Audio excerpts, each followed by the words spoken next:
Bom dia a todos.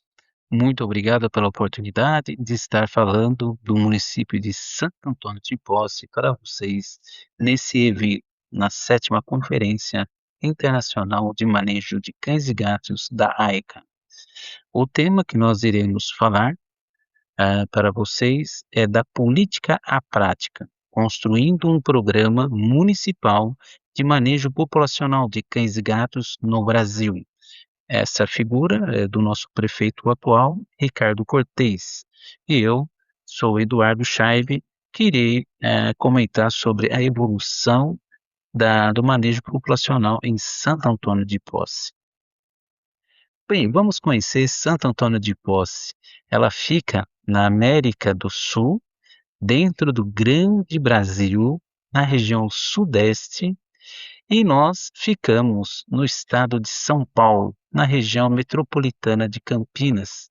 Somos um município pequeno, em torno de 25.000 habitantes, e a campanha da raiva que nós realizamos em 2017, porque o estado de São Paulo hoje não precisa mais fazer a campanha da raiva, não temos mais circulando o vírus 1 e o 2, era em torno de 5.000. Então acreditamos que nós estamos hoje com 8.000 cães e gatos, em torno de 1.500 gatos, no município de Santo Antônio de Posse. E aqui a figura do lado é a nossa secretária de saúde, que junto com o secretário do meio ambiente, senhor Danilo, executam a grande parte da política pública animal. E temos o apoio também do secretário de segurança pública, que nos ajuda nas questões de maus tratos. Bem, nós dividimos então, para falar de Santo Antônio de Posse, na evolução da causa animal, em dois períodos. O primeiro período, em torno aproximadamente de 1973, era aquela famosa carrocinha no Brasil. Então tinha cachorros nas ruas e o carro pegava esses cachorros, ficavam algum tempo, em torno de 3 dias, se não aparecesse o dono, sacrificava. Porque naquela época nós não tínhamos instituído a vacina da raiva e o vírus 1 e 2 da raiva circulava muito no município, nas cidades e no Brasil. Então, uma forma de tentar erradicar a raiva era um modelo sanitário. Então, a carrocinha a forma da gente controlar seria captura e eliminação. Depois, o Brasil, na década de 80, começou a vacinar. Então, começou a cair o número de pessoas infectadas com o vírus da raiva. Mas demorou no Brasil para que mudasse a questão da transição humanitária, mas graças a Deus que em Santo Antônio de Posse, ela agiu um pouquinho antes, ela agiu em 2005, com a forma da castração. Ela tinha uma grande dificuldade naquela época. Qual era? Não tinha centro de castração no município. Tinha que adaptar essa carrocinha, mas essa carrocinha era para castração e não para sacrifício, e levava para outro município. E esse município era em torno de 16, 17 quilômetros de Santo Antônio de Posse. Então, a grande dificuldade nessa primeira etapa da transição humanitária em Santo Antônio de Posse era todo o manejo da gente, pegar os cachorrinhos, levar, castrar numa cidade vizinha, voltar, né, quem tinha condições de levar com o seu carro, levava. E nesse período de transição, né, na primeira etapa que nós estamos falando, de 2005 a 2020, nós começamos também a questão da educação e tinha um grupo muito forte das protetoras que foram elas, naquela época, que pediram e que aclamaram essa mudança de controle populacional, da eutanásia para a castração.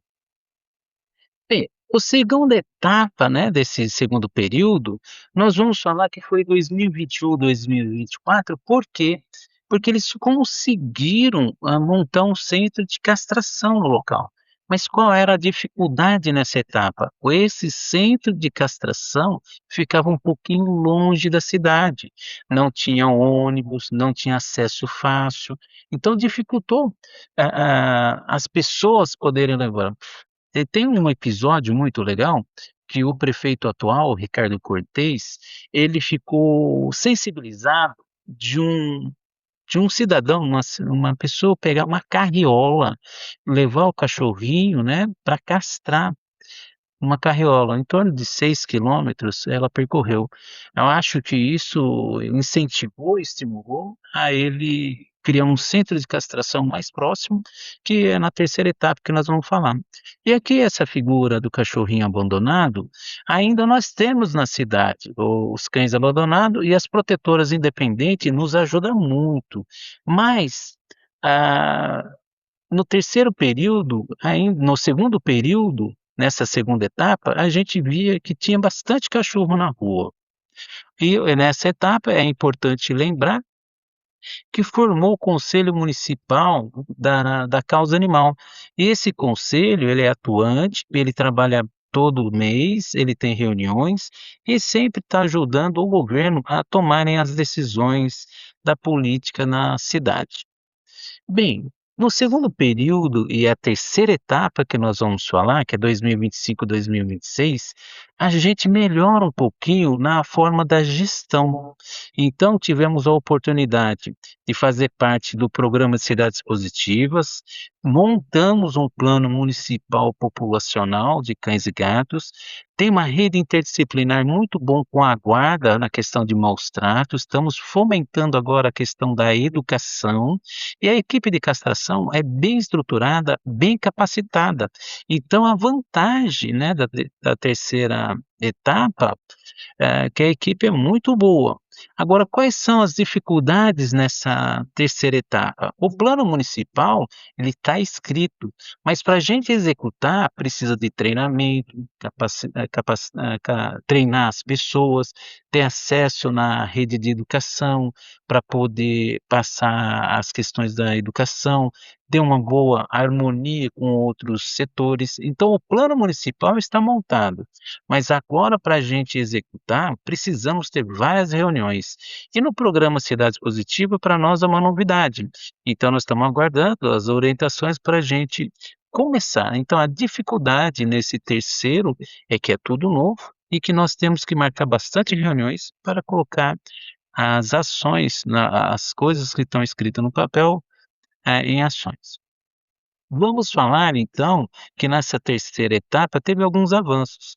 Uma clínica credenciada, né, pela Via Cismetro, que é um consórcio, da saúde, nós conseguimos os animais que são acidentados ou têm situação de maus tratos, levar nessa clínica que todos esses animais estão lá, esses são os veterinários no número um, na figura número um é da clínica credenciada, e esse é o dono que está segurando um saruê, não é um animal, não é um canino, é um animal da América do Sul. Na segunda foto é a equipe bem montada da castração, são as veterinárias que atuam nas castrações da cidade. No número 3 agora não dá para enxergar, mas é a guarda, é delegado, é todo o intersetor para questões de maus trato, uma reunião que nós tivemos. No segundo período, na terceira etapa, nós temos o conselho na número 4, uma figura muito boa. No número 5, nós temos o mascote, né, que nós fizemos o mascote. O número 6 é uma das protetoras atuantes no município e nós temos muitas outras protetoras que nos ajudam muito. Se não fossem, as protetoras, a gente não iria avançar tanto como estamos tentando avançar. Bem, no segundo período, na terceira etapa, tivemos alguns eventos muito importantes. A inauguração do centro de castração, ele está agora no centro da cidade, não precisa as pessoas irem num local um pouco distante, e conseguimos montar uma reunião da ONU Habitat, falando da importância dos municípios colocarem a causa animal dentro das ferramentas administrativas, que é o plano diretor, que é o plano plurianual. Então foi um evento internacional, inclusive a doutora Ellen esteve, palestrando, online. Bem, a terceira etapa nós estamos em formação, graças a Deus que nós estamos com esse compromisso com a cidade positiva, eh, até novembro, era a sétima cidade do mundo que aderia a esse compromisso, e o Rio de Janeiro, também está querendo formar uma parceria junto com a gente no município de Santo Antônio de Posse. Vamos agora, então, uma conclusão e tentar analisar esses 2 períodos, o período um e o período 2. O que dá para entender que no período 2, a terceira etapa, em termos de castração, ela supera 97% da segunda etapa. A segunda etapa é de 2021 a 2024. Então, essa ida do centro de castração dentro, né, assim, no centro da cidade, ajudou muito. Então, dá para analisar que aquela distância de 5 quilômetros, ela dificultava um pouco as pessoas levarem os animais. E também temos, para considerar que na terceira etapa, nós montamos uma equipe de cirurgiões, né, aumentou o número de cirurgiões que estão bem capacitados, então eles têm hoje um uma forma de produzir mais, castrar mais.